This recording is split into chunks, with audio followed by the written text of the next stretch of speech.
Hey, what's going on, guys? Rob here from the Hybrid Network with your spoiler-free review of Captain America Civil War.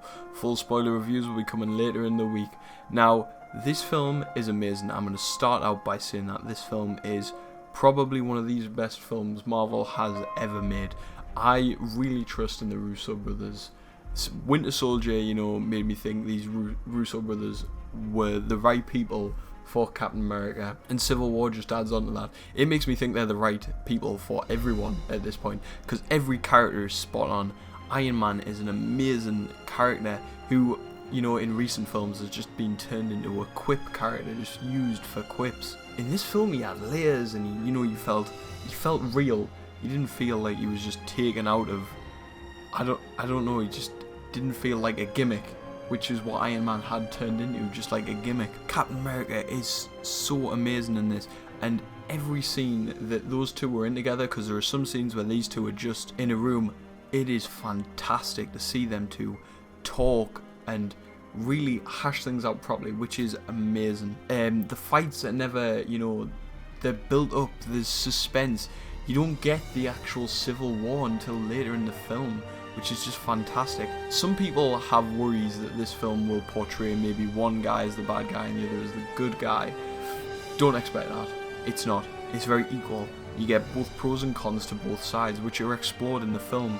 You actually flip-flop at points. You're like, I agree with Captain America. No, I agree with Iron Man. He's right.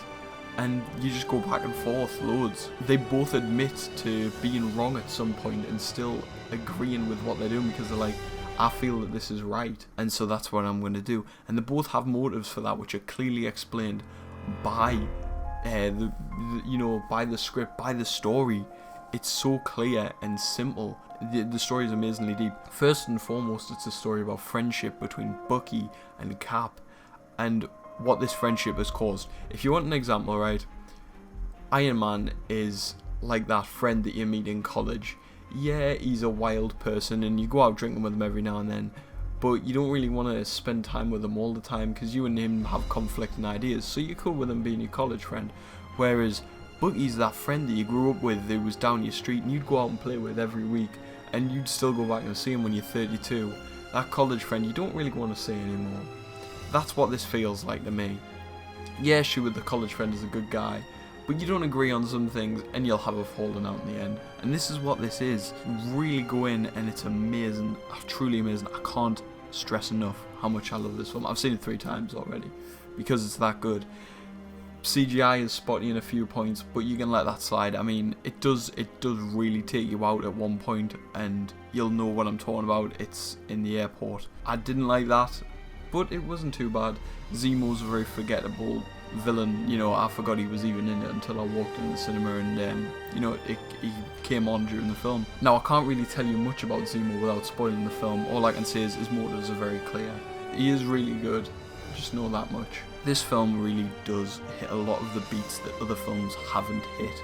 Like, for example, it has a dark tone, yet it isn't so dark and grim that you can't find any joy in it. Because joy is still there, and you hit that nice sweet spot when you have that tone. This film does that. All the characters are brilliant, they all have their equal amount of time. Ant-Man is hilarious, and you have no worries for Spider-Man.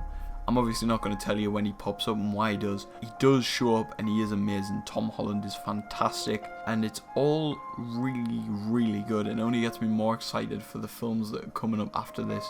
Black Panther is fantastic, and he's well motivated in what he's doing. He doesn't just show up for no reason for a cool action sequence. He shows up because he needs to show up, and that's what it's all about. This film is driven on each character's emotions, and that's what I find amazing.